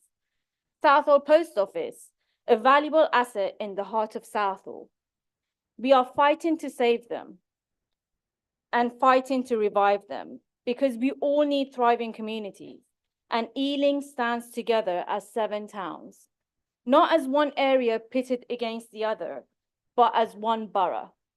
So we make commitments and we stand by them. These commitments today to bring 10,000 new jobs is not made because it is easy, but because it is right, because it is what this borough needs. Good jobs, careers paying the London living wage, callings that we can be proud of, and professions that will last a lifetime. Ealing is a suburb, but it is so much more, which is why our ambition is to keep more of the money made in Ealing here in Ealing. So the people who love Ealing, who love our towns, and choose to make their homes here, have the opportunity to spend it here, in local-owned businesses we are proud of. Good jobs, local businesses, and proud of our diversity. That is the record Ealing Labour will stand on for a 5th term. Pledges and promises made and delivered for people in all of Ealing, every one of our 7 towns. Thank you. Thank you, Councillor Hamidi. I just want to check because it is like 7:21:17. Yes, thank you, Mr. Mayor. And raise the guillotine, please. Such a coordinated effort. I think we're That's raising 15.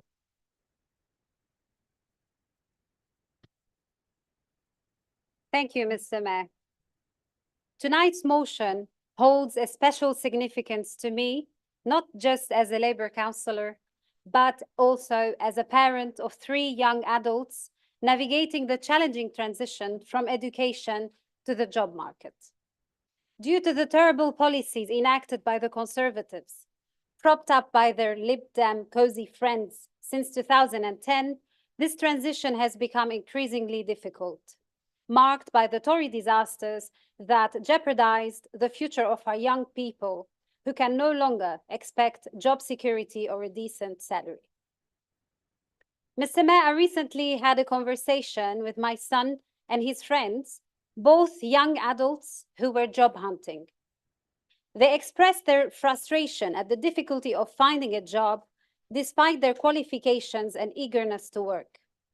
They were disappointed at the low pay offered by many employers, making it harder to make ends meet in today's economy. Their experiences are not unique. Many young people in Ealing and beyond are grappling with the same challenges, struggling to secure meaningful employment that provides a decent standard of living. Like many parents, it pains me to witness how the Conservative government consistently fails to provide our youth with the opportunities they deserve. Councillor Gallant, you must remember when David Cameron said, if you are young, want to work hard and want to get on, the Conservative Party is the party for you. Well, Councillor Gallant, the Conservative Party is definitely not for young working people. It is this Ealing Labour Council who provided jobs fair that supported my son and his friends finding new employment. It is this Ealing Labour Council that believes in decent living income, with special thanks to the hard work of Councillor Brett and previously Councillor Mahfouz. It is this Ealing Labour Council that promotes apprenticeships, creates job opportunities, and remains steadfast in delivering 10,000 new jobs for Ealing residents. And finally, Mr. Mayor, they say actions speak louder than words. And here in Ealing Labour, our actions speak volumes. While others may make promises, it is only Labour that delivers for working people and truly make a difference in the lives of our residents. Thank you. Thank you. Councillor Steed? Thank you, Mr. Mayor. You'll be pleased to know I won't keep you long this evening.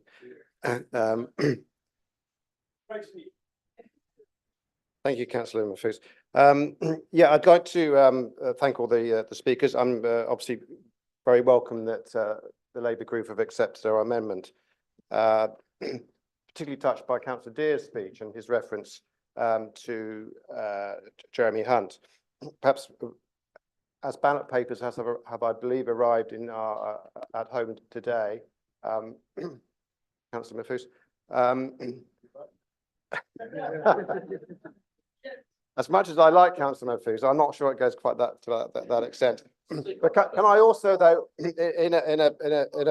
to reach out to the Labour group, also in agreeing with Councillor Deer, also mention the shameful comments of the Conservative candidate for mayor and her comments on children's free school meals, for example. This is the kind of Conservative Party that they have a pleasant face in Councillor Gallant, but actually in other well, actually reasonably pleasant. In other parts, it has actually a really quite nasty space. It's quite unbelievable, some of the comments that are coming out. It's not only from Susan Hall, but also, as we've all been watching, I'm sure, the bizarre comments from the previous Conservative Prime Minister. There is really a quite weird element to the Conservative Party. Coming back to the motion I'm meant to be speaking on, it's great that Councillor Gallant mentions about the meetings he's had with Councillor Malcolm, my colleague, and Councillor Donnelly. That kind of joint effort is all important, I think, in trying to get a Crown Post Office up in Acton.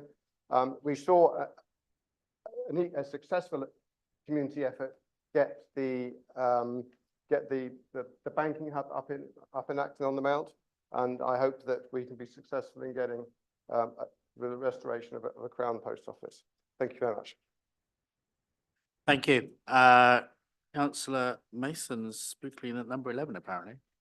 Yes, thank you, Mr. Mayor. And first, let me just confirm to Councillor Hirsch that, as an administration, we absolutely pay all of our workers and those in our supply chain the London Living Wage. And of course, it's something that we prided ourselves on as an administration when we set our manifesto even before the disastrous mini budget, because of course we know that as a council, it is our absolute duty to bring good, well-paid jobs back to our borough. And that's done because of the cost of living crisis, but also because of 14 years of austerity and, of course, the trauma that was experienced through COVID. But we wouldn't have known at that stage that our country would have been put through the hell that it's been put through because of Liz Truss and Kwesi Kwarteng, the cost of living crisis that has seen mortgages, rents, bills, energy, food prices go through the roof. And of course, we all have to suffer the absolute indignity of a former Prime Minister on the television screens right now, telling us that she's quite happy and pleased to have stolen money quite literally from the wallets of Britons and have taken money and food from the mouths of our residents but she wants you to buy her book. She wants you to buy her book. Well, Liz Truss took £30 billion from our economy by best estimates. And I've done the maths, and in order for her to make back the £30 billion at £16.99, she'll need to sell 1,765,744,500 copies, which equates to about 220 copies each. Now, I know that Councillor Stafford isn't here tonight. Perhaps he's in the queue at Waterstones. Let me tell him there's no need to queue. There'll be plenty of copies left. But, Mr. Mayor, for the levity, I'm afraid what Liz Truss doesn't know, or perhaps hasn't worked out, is that according to my sources, the best two books that have sold of all time are number one's Don Quixote, the story of an enigmatic figure who lives on a completely different planet to the rest of us. And of course, The Tale of Two Cities, which told the story of a situation in which national leaders did so much damage to their populace that they were put to the guillotine. Now, of course, that would be quite extreme in this circumstance. But I have to say, we have a prime minister, a former prime minister, who has now turned conspiracy theorist, an absolute charlatan who is a grifter, a huckster, a snake oil salesperson that has decided that rather than live up to the reality of the situation in modern Britain, she's going to take us down the path of division and rancor, which I'm afraid is what we have seen so vividly in this mayoral election, with a Conservative Party candidate literally making stuff up as a way of telling the world that we somehow should be voting for a party that's destroyed our economy. Well, I tell you what, on May the 2nd, I know what I'm going to do, and I'm going to vote for candidates who have made it very clear that they're going to end rough sleeping. I'm going to vote for candidates who make it clear that they're going to put food in the mouths of our young people through free school meals. I'm going to vote for candidates that have said that they're going to deliver on genuinely affordable homes, that they're going to freeze fares, they're going to back the West London Orbital to get our people moving and to invest in our part of West London, and they're going to deliver thousands of neighbourhood. Quick point of order, Mr. Mayor. Should this not be used as a political platform, this debate? That means... Sorry, Councillor Gallant, I think I gave some leeway to Councillor Steed, who's also taken politically as well. I mean, it is a political context we're operating in. But this is No, we're not. It's not a party political broadcast here going on. It's just putting some.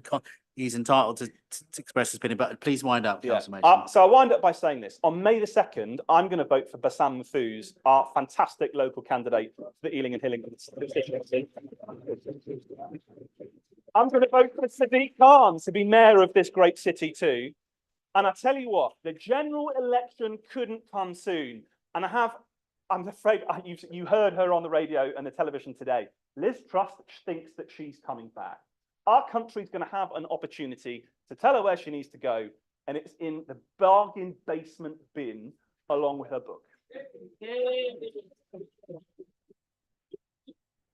Right. Okay, let's just get this back. I'm now going to vote for Councillor Haley next to speak. That's okay. You're glad that I'm speaking right now, Mr. Mayor. Only if you stick to 3 minutes. I'll try my best. Thank you, Mr. Mayor. As I stand here this evening with a great pride as a councillor of the vibrant and dynamic residents of North Acton, I'm going to be extremely biased and say, if you live in London, Ealing is the best place and the most exciting place to be living. North Acton is a shining example of this excitement.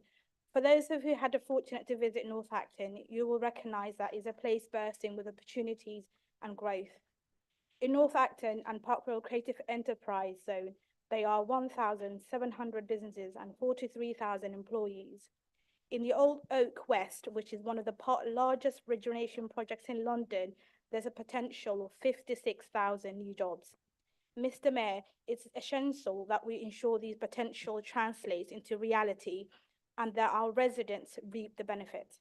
Some parts of North Acton, unfortunately, experiences high level of deprivation. It's crucial that we ensure economic growth works for all, especially those who are in need. Under the Conservative government, we have witnessed 15 years of lost wage growth, and the COVID-19 pandemic has further declined economic progress in Ealing. Shockingly, 26% of jobs in our borough are now paid below London living wage.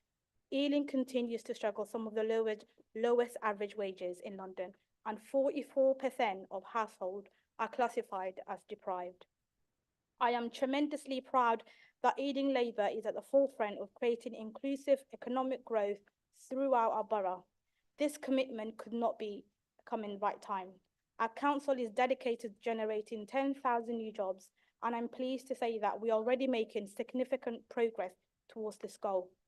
As a resident who's raising her young family here in Ealing, the knowledge that our council is dedicating creating local jobs, supporting our 7 towns economic fills me with hope that my children will inherit.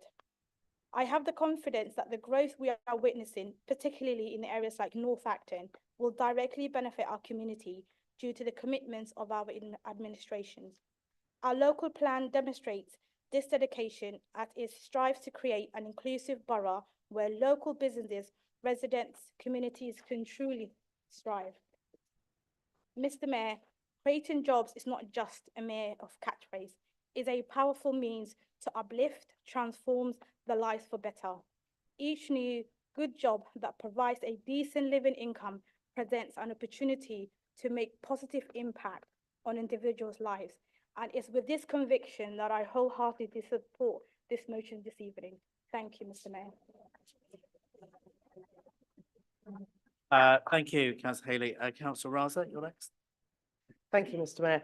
I'm going to follow in Councillor Haley's footsteps and extol the virtues of where I'm a councillor, and that's in Greenford. So growing up in Greenford, I have really fond memories of the aromas of roasting coffee in the morning, vanilla ice cream production in lunchtime, and coffee again at home time. Lions Maid and Hovis employed many of our friends and our neighbours on our street in Greenford, and a large chunk of my ward still is covered by industrial estate. It's home to everything from Ferrero chocolates to Tetley tea to Brompton bikes to Panavision that makes our cinemas possible, all employing both locals and attracting those from further afield. This conversation between the council and these companies has helped enrich the local community that I represent, and as well as the wider borough, which benefits from these too. So they support local schools through volunteering, and they sponsor our events. They have work experience and apprenticeships. I regularly meet with GSB, Greenford's local higher education institute, and they really appreciate being in such close proximity to a diverse employment, making it easy to introduce their students to the workplaces after their courses. The developers on their doorstep, Greystar, are able to show construction students exactly how their studies will practically be applicable. Hospitality and catering students get to see firsthand how Horsenden Loaf and Perryvale Brewery have been set up from scratch and are thriving local businesses, inspiring new projects and the products of tomorrow. Even the much maligned HS2 Bane of Our Lives in Greenford has apprenticeships, particularly for women, and have encouraged educational visits from our local schools. All of these are very welcome. Ealing's draft local plan outlines a vision for economic growth that will see all 7 towns across Ealing benefit from new, well-paid employment opportunities, all taking advantage of the borough's industrial potential. From listening to local school children reading and improving their literacy, to volunteering at our food bank, to supporting the Ealing Beaver project at Paradise Fields, employers and employees in Greenford have been much enriched and have been helping our town, in which we also feel that their work is enriched. Where are we? All those important conversations are facilitated by the council, and this is the glue that holds all our stakeholders together. Like we were talking about in the opposition motion, this is so very important that we take the conversation to our communities. And we are all wedded to making our corner of the borough even better than it already is.